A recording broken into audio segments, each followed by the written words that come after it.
I'm having too much fun. This is not good for content. Are you filming the pimple?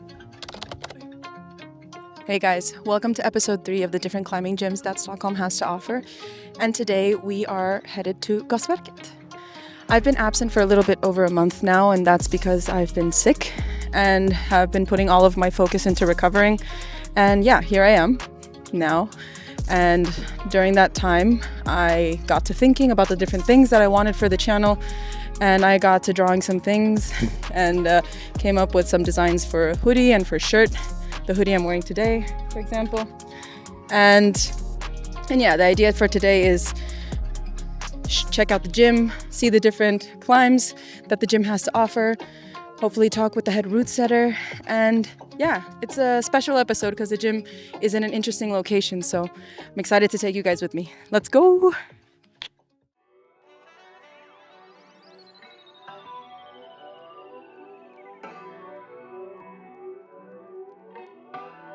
Gasverket is located in Norra Djurgården area in Stockholm, and of course right before you enter the gym you can already see some of the industrial elements from its gaswork times.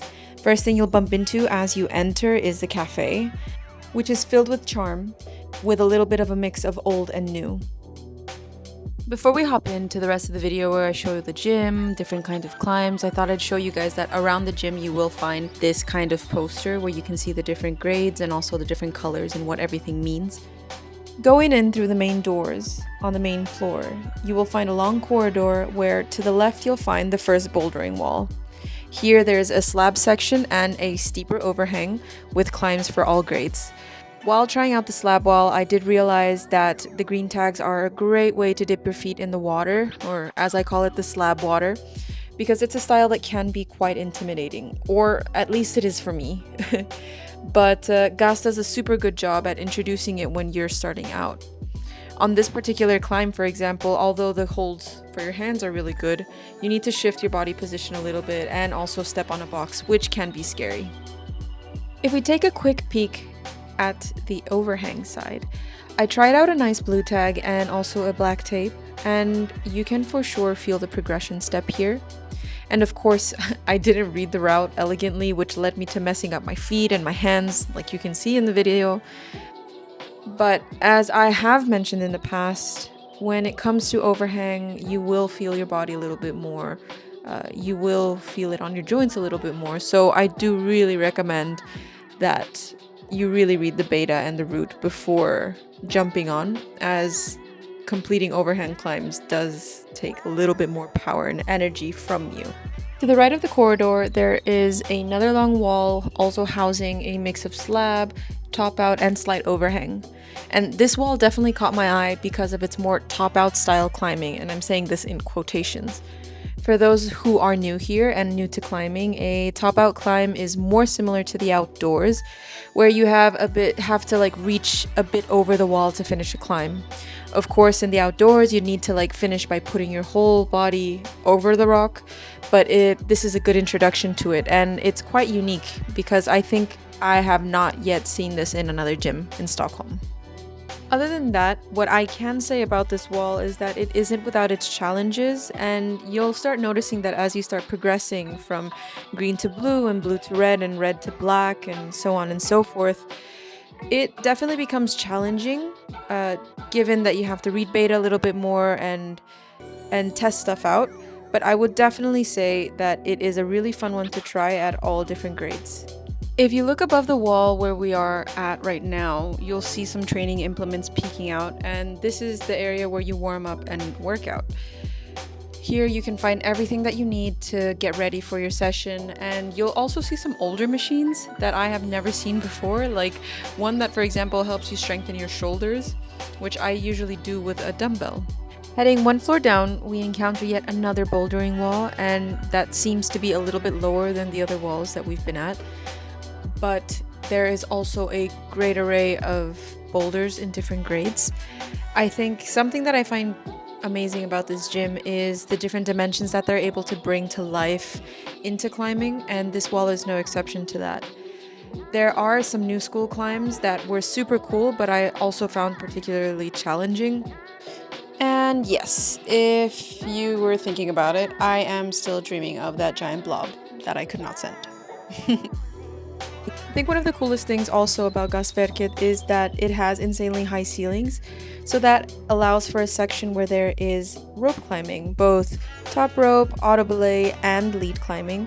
And for those of you who are looking to lead climb, there are buckets of rope available, but there are climbs for all different kinds of climbing levels. On this same floor, there are 2 more long walls of climbs, as well as training boards like the spray wall and a kilter board. I found this particular area, although mixed again with slab and overhang, has a really cool cave-like section. I feel like the grading in this section is a little bit tougher, but nonetheless, super, super fun.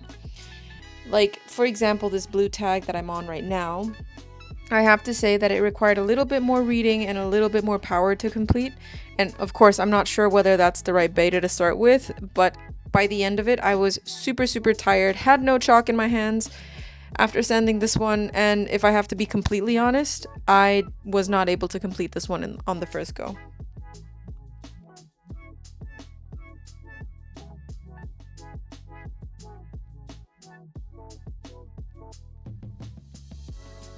So far, you've heard me ramble on and on about the different sections of the gym and also how it feels to climb each part. But I think it's time that we hear in from our head route setter from Gasverket to tell us a little bit more about the intention behind the route setting and the vibe that they want to create at Gas. My name is Nicoline, and I have been the head setter here at Klätterverket for almost 3 years, and I've been climbing for around 14 years now. And how did you first get into climbing? It was actually my good friend in primary school. Her mom was a climber. So once she had a birthday party at a climbing gym, and I had never been climbing before, but I'd always tried different sports and was like, I really want to find something that I like. And then I tried climbing and I was like, whoa, this is my thing. So then I went climbing a lot with her and her mom, and she really taught me all the basics and would take me climbing like once a week. And then I started climbing at like my local club once a week. But then when I was around 15, I discovered that there was a competition team. And I was like, whoa, you can compete within climbing. That was mind-blowing for me. So then I tried out for the team, got into the team. So this was in Switzerland. And then, I competed for 4 years in Switzerland at like a national level. And then when I moved to Denmark to study, I competed there for 2 years too. And then kind of when I finished competing, I started route setting. And thought, wow, this is the coolest thing ever. So I think I've just always gotten more and more motivated to keep developing and keep working within climbing. As the name suggests, Gasverket, it wasn't always a climbing gym. Like, can you tell me a little bit more about like how Gas actually became a climbing hall? This used to be like the place where they measured and controlled all the gas in Stockholm. So all the gas that was distributed to Stockholm and the areas around was measured here and kind of processed through here. And then the buildings surrounding this area, that's where all the gas was kept. And then before 2019 when the gym opened, the gym owners here, they took over the gym, and then they had to keep at least 20% of all the old features because it's like a historical monument. They fixed it up but still tried to keep as much as possible, of course, also because it's very charming. And then in this fall 2019, the gym opened here. When it comes to like Gas, what is the overall vibe or atmosphere of the gym? We have our motto is kind of klätterglädje, which means climbing happiness or climbing like enjoyment. So we really want to portray that through everything we do. So both through like how we set routes, but also how we work. Like we want to make sure that we have fun when we do it, because if we're having fun when we set routes, we'll probably create better products. And the same with like the kids courses, we want to make sure that they get a really good experience for the first time and hopefully keep climbing for many years. And I think there's no pressure on the level you have to climb to feel welcomed here. I think also our events reflect that we really want to hit a wide target audience. So we both have events that are very targeted for students or more targeted for maybe younger people who want to socialize together. But then at the same time, we have something called the Top Guns, which is like a rope competition for, I don't remember the exact age, but maybe it's like 40 plus. And then at the same time, we also try to have more low-key events so that it doesn't feel as intimidating. So I've held some slab sessions, we call it, trying to make it more approachable. And also kind of maybe creating a bigger link between the route setters and the customers, because or else we come in and we deliver a product and then we leave at 4:30. But we actually really care about the climbers and we want to make sure that they get to learn from our boulders. What is the most satisfying thing about it? I mean, there's a lot of elements to it, and I think what I like with route setting is that it's so diverse. But probably one of the best things is when you see customers or people climbing on your boulders, and in the beginning they're having a bit of a hard time. Maybe they don't quite understand it, or they get a bit frustrated. But then they stay at the boulder, and they maybe something unlocks. They realize how they're supposed to do it, and then they maybe get over a fear, or they get past a hard move or a difficult move, and then the feeling of success that they get. I think being able to create that for others is really magical. And also just knowing myself, if you come into a climbing gym and you've had a bad day, but then you get to climb something cool or get past a fear, you feel on top of the world, and you kind of forget about the bad work that you've had. So being able to create that is really powerful. And also I think being able to create things that aren't just physically demanding, but technically demanding, because that's something you can learn in a session. You can't get stronger in a session, but you can learn how to move better. And I think if we set more technically challenging things, it becomes more of a social thing. So that's what I like to push for in route setting.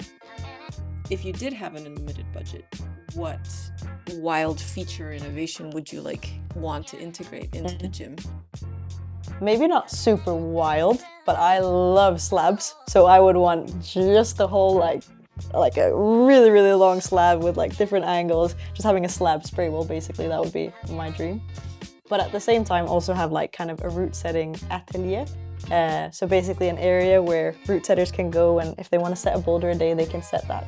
But there's not really an expectation to this has to be a product that's ready to be consumed. What is something that you would tell someone that is starting out, or is kind of I want to try it, but I'm kind of scared? What would you tell someone that is in that phase? One thing that helps, regardless of what level you're at, is breaking down something that's really challenging to more achievable bites. Also, don't compare yourself too much to others.